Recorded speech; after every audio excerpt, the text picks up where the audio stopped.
आज हम ECM lab का सेकंड एक्सपेरिमेंट करेंगे। आइए अब इसका ऑब्जेक्ट पढ़ते हैं। To measure power and calculate power factor in a single phase AC circuit by ammeter, voltmeter and wattmeter. इस एक्सपेरिमेंट में हम इन साधनों को उपयोग में लाएंगे। DPST switch, ammeter, voltmeter, wattmeter, variable resistive load, variable inductive load और कनेक्टिंग वायर्स। स्क्रीन पर आपके सामने इस एक्सपेरिमेंट का सर्किट डायग्राम प्रदर्शित किया जा रहा है। हम विद्युत ऊर्जा के उपयोग में इन तीन तरीके के इलेक्ट्रिकल लोड्स के कॉम्बिनेशंस को उपयोग में लाते हैं। आइए अब हम कुछ चीज़ों को दोहरा लेते हैं। किसी सर्किट में रेजिस्टेंस को हम इस प्रकार के सिंबल से रिप्रेजेंट करते हैं और रेजिस्टेंस के अंदर वोल्टेज और करंट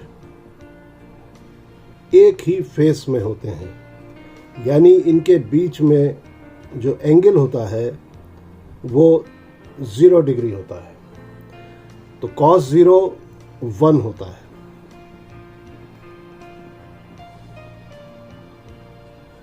तो रेजिस्टेंस के केस में पावर फैक्टर 1 होता है। इसको हम यूनिटी पावर फैक्टर भी कहते हैं।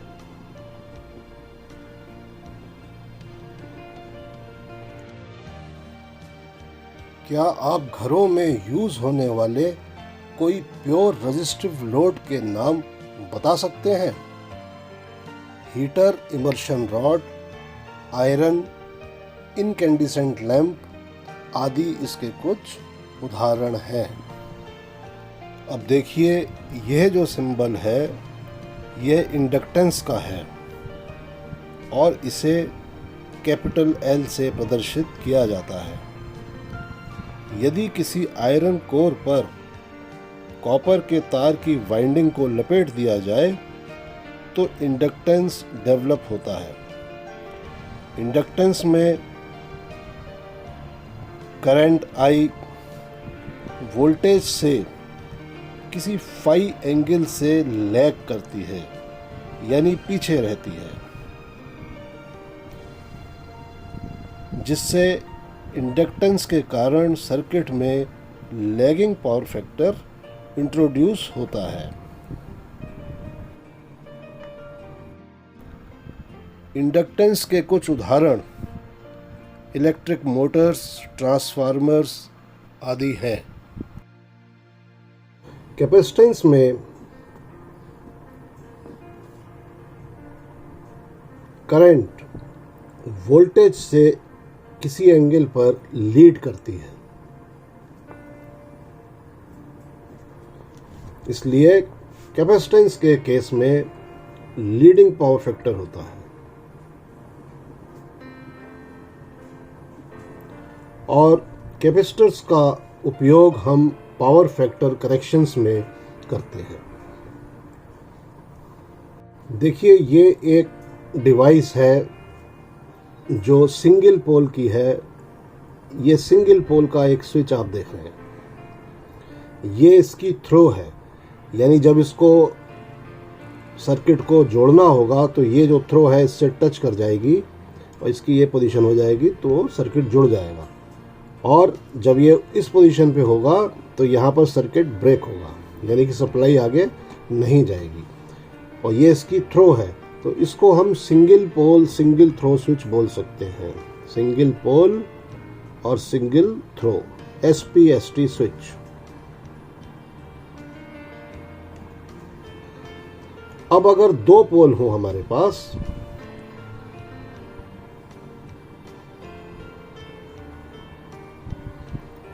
और ये इस तरीके का स्विच हो और ये दोनों जो इसके नाइफ हैं, स्विचेस हैं, अगर हम किसी चीज़ से जोड़ दें, लिंक कर दें आपस में, यानी एक साथ ही ऑन हो और एक साथ ही ऑफ हो, तो ऐसे स्विच को हम DPST स्विच यानी double pole single throw switch कहेंगे।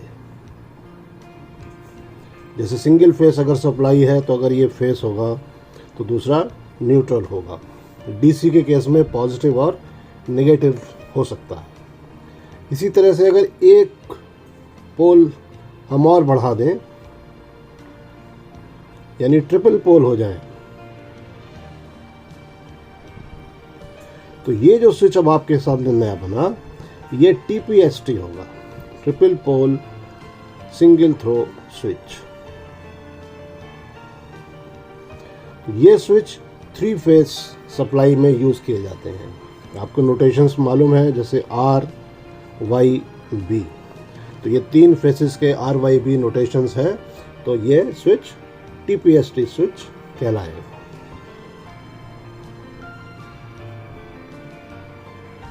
ये स्विच डबल थ्रो में भी आते हैं। ये इसकी थ्रो है, ये इससे भी टच कर सकता है और इसको भी टच कर सकता है। तो अगर हमारे पास डबल पोल का डबल थ्रो स्विच अगर हो, तो वो कुछ इस तरीके से दिखाई देगा। यानी कि वो एक बार अगर हम इधर जोड़ दें, मान लीजिए इस तरफ जनरेटर की सप्लाई है और इस तरफ हमारे पास हाइडल की सप्लाई है, तो इस स्विच को हम इधर भी जोड़ सकते हैं जनरेटर के केस में, और हाइडल की तरफ जोड़ सकते हैं। यानी अगर बिजली चली गई तो इस स्विच को जनरेटर की तरफ जोड़ दिया, और बिजली आ गई तो हम इसको वापस हाइडल पर जोड़ सकते हैं। ऐसे स्विचेस चेंज ओवर स्विचेस कहलाते हैं, और ये डबल थ्रो स्विचेस होते हैं। आपके सामने दिख रहे हैं, ये जो आप स्विच आप देख रहे हैं, ये डबल पोल और डबल थ्रो स्विच है। पावर बराबर V इंटू I, यानी वोल्टेज इंटू करंट, और इसकी यूनिट वॉट होती है। तो पावर को मेजर करने के लिए हमें एक ऐसे मीटर की ज़रूरत है जिसमें वोल्टेज नापने का भी प्रोविज़न हो और करंट नापने का भी प्रोविज़न हो। तो इस तरीके से वॉट मीटर में 2 तरीके के कॉइल होते हैं। पहला कॉइल करंट कॉइल कहलाता है, जो मोटे तार का होता है। इसको हम M और L से रिप्रेजेंट करते हैं। और दूसरा कॉइल जो कि पतले तार का होता है, जिसको कि हम प्रेशर कॉइल बोलते हैं, और इसको हम V और V' से रिप्रेजेंट कर सकते हैं। इन दोनों कॉइल्स को मिलाकर ये जो मीटर आपके सामने बना, ये वॉट मीटर कहलाता है। तो ये सिंबल जो है ये वॉट मीटर का है, जिसमें M और L करंट कॉइल है और V और V' प्रेशर कॉइल है, और जिसमें कनेक्शन के टाइम पे हम M और V पॉइंट को आपस में एक तार से जोड़ देते हैं। तो इस प्रकार हम 2 तरीके के वॉट मीटर्स यूज करते हैं। एक सिंपल वॉट मीटर होता है जिसमें 4 टर्मिनल्स हमको दिखाई पड़ते हैं। तो 2 टर्मिनल M और L यानी करंट कॉइल के होते हैं, और 2 टर्मिनल प्रेशर कॉइल के होते हैं, जिसमें एक में कॉमन लिखा रहता है, दूसरे में वोल्टेज कॉइल या V' मार्क बना होता है। तो इस तरीके से सिंपल वॉट मीटर अगर कोई है तो उसमें 4 टर्मिनल्स आपको दिखाई देते हैं।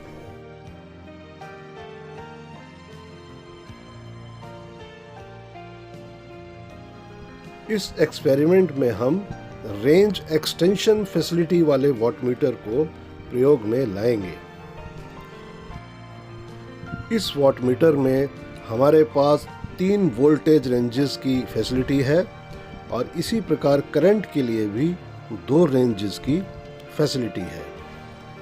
रेंज एक्सटेंशन वाले वॉटमीटर में वोल्टेज सिलेक्शन के 3 टर्मिनल्स हैं, 150 वोल्ट, 300 वोल्ट एंड 600 वोल्ट, और हम ये वोल्टेज के अकॉर्डिंगली सेलेक्ट कर सकते हैं। और करंट सिलेक्शन के लिए हम देख सकते हैं कि इसमें हमारे पास ये E1, E2 और B1, B2 ये 4 टर्मिनल्स हैं। अगर हम इसको इस तरीके से जोड़ देते हैं B1, B2 से, तो ये 5 एम्पियर की रेंज हो जाती है। और अगर हम इसको B1, E2 और E1, B2 से ऐसे जोड़ देते हैं तो ये 10 एम्पियर की रेंज में सेलेक्ट हो जाता है। तो अभी हमने 10 एम्पियर की रेंज में इसको हम सेलेक्ट करके ही एक्सपेरिमेंट करेंगे। और बाकी टर्मिनल्स आप देख सकते हैं इस वॉटमीटर में M और L करंट कॉइल है, और कॉमन पॉइंट जो है वो वोल्टेज कॉइल की एक टर्मिनल है। यानी कि वोल्टेज कॉइल के अंदर एक टर्मिनल कॉमन होगा और दूसरा कोई भी इन तीनों में से एक सेलेक्ट कर सकते हैं। तो इस प्रकार से हम कनेक्शन करके इस एक्सपेरिमेंट को परफॉर्म करेंगे। तो इस प्रकार रेंज एक्सटेंशन वाले वॉट मीटर में एक मल्टीप्लाइंग फैक्टर इंट्रोड्यूस हो जाता है, जिसका फार्मूला ये है VW × IW divide by range of wattmeter, where VW is voltage selected on wattmeter and IW is current selected on wattmeter. तो हमारे केस में जो अभी हम एक्सपेरिमेंट करेंगे, मान लीजिए अभी हमने 300 वोल्ट वोल्टेज सेलेक्ट किया है और करंट की रेंज हमने 10 एम्पियर रखी है और वॉट मीटर की रेंज 750 है। तो इसका मल्टीप्लाइंग फैक्टर क्या होगा आप इससे निकाल सकते हैं। तो इसका मल्टीप्लाइंग फैक्टर 4 आ जाएगा। तो यानी जो भी रीडिंग वॉट मीटर स्केल पर शो करेगा उसमें हम 4 से मल्टीप्लाई करेंगे, तभी वो रीडिंग ठीक मानी जाएगी। तो इस सर्किट के अंदर जो इक्विपमेंट्स हम लोग यूज़ करेंगे उसमें सबसे पहले जो आप डिवाइस देख रहे हैं, ये देखिए आपके सामने है, ये एक DPST स्विच है, double pole single throw switch. इसमें यहाँ पर इनपुट आएगा और यहाँ से आउटपुट निकलेगा, और आउटपुट तब निकलेगा जब इस स्विच को आप इस तरीके से ऑन करेंगे। ये इसकी थ्रो कहलाएगी। इसके बाद हम इस एक्सपेरिमेंट में एक वोल्ट मीटर यूज़ करेंगे, और देखिए आप गौर से, ये जो वोल्ट मीटर हम यूज़ करेंगे इसमें ये मूविंग आयरन इंस्ट्रूमेंट का सिंबल दिख रहा है, और बगल में जो निशान है वो AC का शो हो रहा है, AC का सिंबल बना हुआ है। और इस मीटर की रेंज 0 to 250 वोल्ट है। और इसके बाद जो हम इस सर्किट में अमीटर यूज़ करने वाले हैं वो भी एक मूविंग आयरन इंस्ट्रूमेंट है, और आप देख सकते हैं कि इसके अंदर भी सिंबल बने हुए हैं, मूविंग आयरन का भी और AC के लिए। इसकी रेंज 0 to 6 एम्पियर है, और आप देख सकते हैं कि इसमें 1 से 2 के बीच में 10 डिवीज़न है। तो यानी कि एक डिवीज़न 0.1 पड़ेगा, इसको आपको याद रखना है। तो देखिए ये जो लोड आपके सामने है ये एक इंडक्टेंस है। देखिए यहाँ पर ये एक आयरन कोर है और उसके अंदर ये एक और आयरन कोर है जो कि इस व्हील से इसमें इस कोर के अंदर या बाहर निकल सकती है, जिससे कि इंडक्टेंस सर्किट में वेरी हो जाता है। देखिए मैं ये घुमा रहा हूँ और ये चीज़ बाहर निकल रही है। आप यहाँ गौर से देखें तो देखिए ये आउट हो रहा है, यानी इंडक्टेंस वेरी होता है। और ये जो आप देख रहे हैं ये वाइंडिंग है, इस वाइंडिंग के अंदर ये आयरन कोर है। तो यानी इस वाइंडिंग के अंदर ये आयरन कोर मूव करती है तो इंडक्टेंस वेरी होता है। तो ये इसका इंडक्टर है। इसके 2 टर्मिनल हैं, देखिए एक टर्मिनल ये है और एक टर्मिनल ये है। दूसरी चीज़ जो हम यूज़ करने वाले हैं वो ये एक रजिस्टिव ट्रॉली है, और इसमें लिखा हुआ है कि ईच स्विच 0.5 किलोवाट का है। यानी जब भी आप एक स्विच ऑन कर देते हैं तो यानी कि 500 वाट का लोड इस पर ऑन हो जाता है। और ये प्योर रेजिस्टेंस है। आप देखें इसके अंदर ये इस तरीके से पोर्सलिन के ऊपर रजिस्टिव वायर लिपटा हुआ है और हर एक जितने भी आप इसमें देख रहे हैं एक जो सेट है वो 500 वाट का है। तो ये हमारा रजिस्टिव ट्रॉली है और ये इसके टर्मिनल्स हैं दोनों, जो कि हम कनेक्ट करेंगे। अब हम इस एक्सपेरिमेंट का सर्किट डायग्राम बनाते हैं। ये DPST स्विच है और पहले सीरीज सर्किट लगाते हैं। तो हम पहले DPST का एक सिरा अमीटर के एक सिरे पर ले जाएंगे, अमीटर का दूसरा सिरा वाट मीटर की करंट कॉइल पर ले जाएंगे M पॉइंट पर, और वाट मीटर के L पॉइंट से लोड की तरफ जाएगा। लोड हमारे पास एक वेरिएबल रेजिस्टेंस है और उसके बाद रेजिस्टेंस का दूसरा सिरा इंडक्टेंस के पहले सिरे पर जोड़ दिया जाएगा और ये इंडक्टेंस भी वेरिएबल है और इंडक्टेंस का दूसरा सिरा जो दूसरी पोलैरिटी है हमारी सप्लाई की यानी कि न्यूट्रल पर जोड़ दिया जाएगा। तो ये सीरीज सर्किट पूरा हो गया। अब हम पैरेलल सर्किट लगाएंगे। तो पैरेलल सर्किट में पहले वाट मीटर का प्रेशर कॉइल ये हमने यहाँ इस पोलैरिटी पर जोड़ दिया, ये आपका वाट मीटर हो गया, और एक वोल्ट मीटर हम सर्किट में इस तरीके से पैरेलल में लगा दें।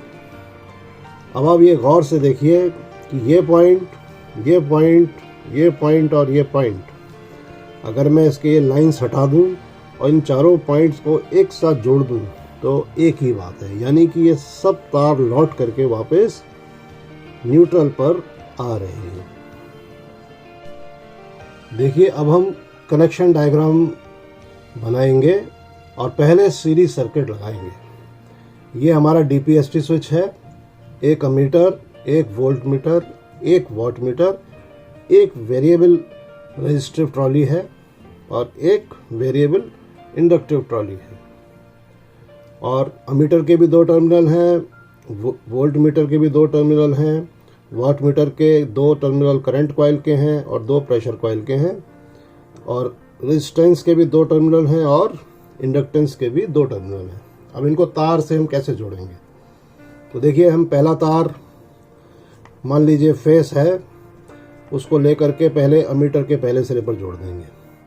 अमीटर का दूसरा सिरा M पॉइंट पे जोड़ दिया जाएगा वाट मीटर के, और इसके L पॉइंट से रेजिस्टेंस का पहला सिरा जोड़ दिया जाएगा। रेजिस्टेंस का दूसरा सिरा इंडक्टिव लोड से जोड़ दिया जाएगा और इंडक्टेंस का दूसरा सिरा लौट के वापस न्यूट्रल से जोड़ दिया जाएगा। तो ये हमारा सीरीज सर्किट पूरा हो गया है।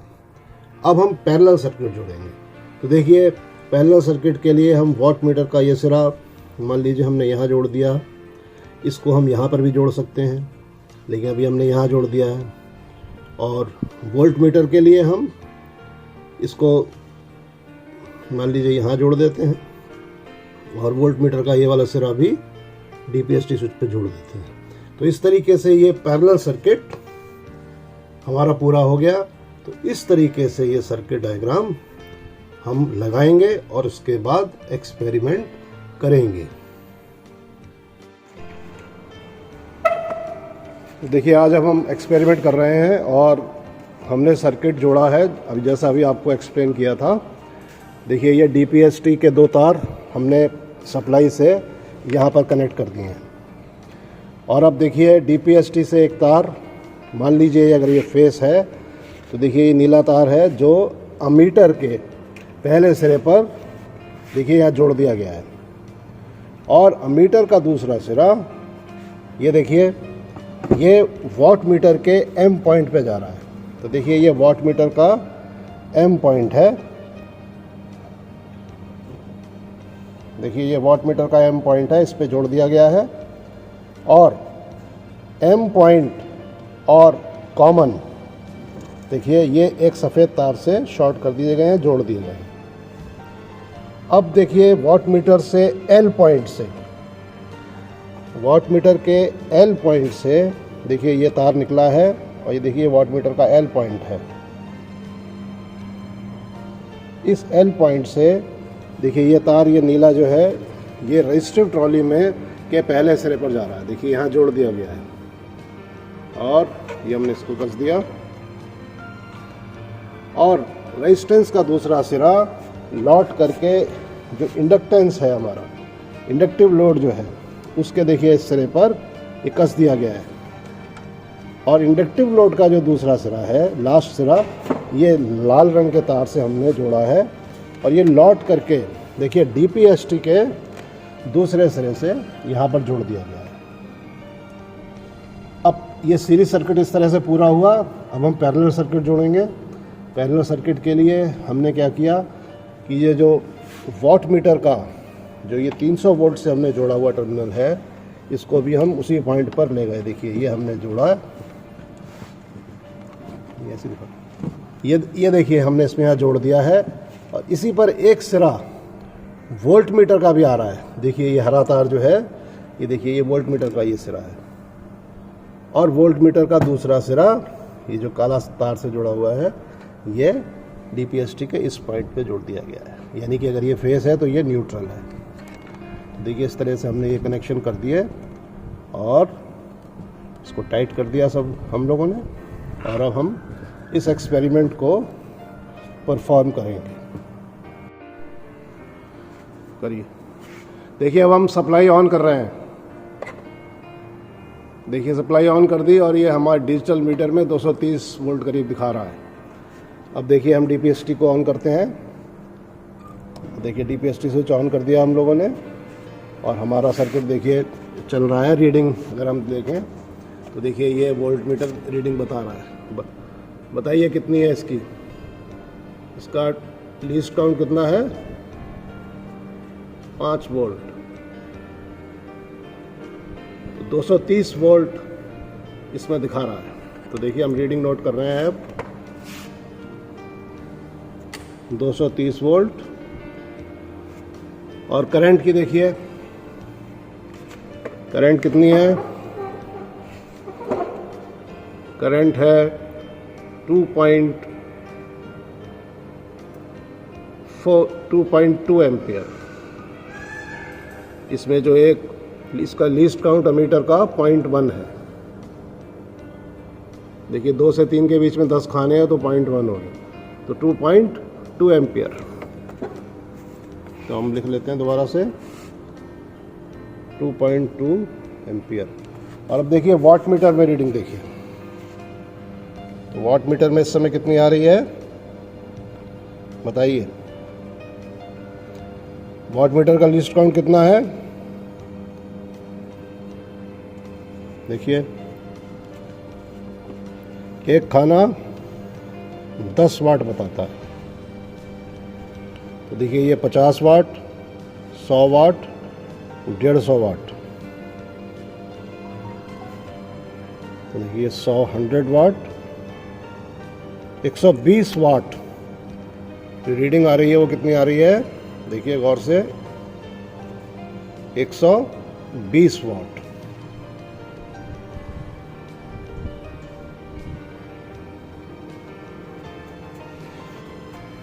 और देखिए अभी हमारा ये इस पर एक स्विच ऑन है और अब हम सेकंड रीडिंग के लिए इंडक्टेंस को वेरी करेंगे।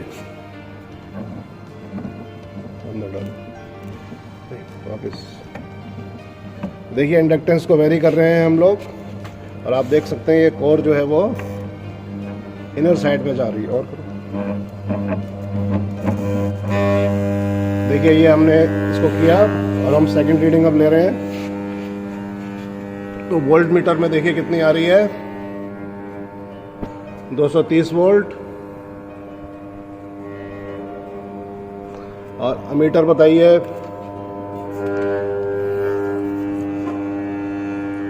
1.9 एम्पियर।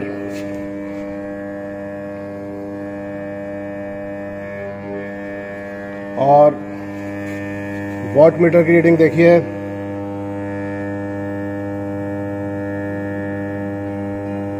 $90 वॉट्स। वॉट मीटर की रीडिंग 90 वॉट्स। अब हम रेजिस्टेंस का भी एक ट्रॉली लोड बढ़ा देते हैं। देखिए अभी हमने बढ़ा दिया और रीडिंग देखिए,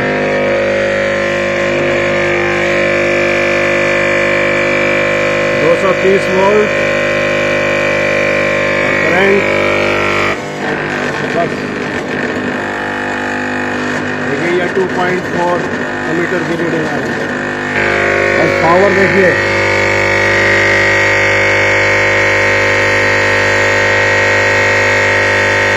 $60 वॉट्स।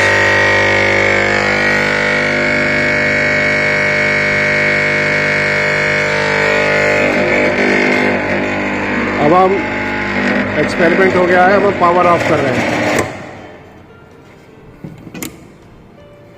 इस तरीके से हम लोगों ने ये रीडिंग्स ले ली हैं और अब हम इन रीडिंग्स को लेकर के कैलकुलेशन करेंगे और पावर फैक्टर cos phi को कैलकुलेट करेंगे। देखिए ये जो रीडिंग्स हमने निकाली थी इनको हम कैलकुलेट करेंगे। फार्मूला हमारा P बराबर VI cos phi से, तो cos phi बराबर P ओवर VI होगा। पावर को हम मल्टीप्लाइंग फैक्टर से मल्टीप्लाई करेंगे, जो कि हमने पहले ही कैलकुलेट किया था, जिसकी की वैल्यू 4 आई थी। तो 120 वाट और 90 वाट और 60 वाट को हम लोग 4 से गुणा कर लेंगे, जो इस तरीके से आ जाएगा 480 वाट्स, 360 वाट्स एंड 240 वाट्स। इनको हम वोल्टेज और करंट से गुणा करके कैलकुलेट करेंगे तो हमारा पावर फैक्टर पहली रीडिंग में 0.94 आता है, दूसरी में 0.82 आ रहा है और तीसरी रीडिंग में 0.43 आ रहा है। और ये तीनों पावर फैक्टर्स लैगिंग हो गए क्योंकि हमारा लोड RL लोड है, यानी उसमें इंडक्टेंस है। Thank you.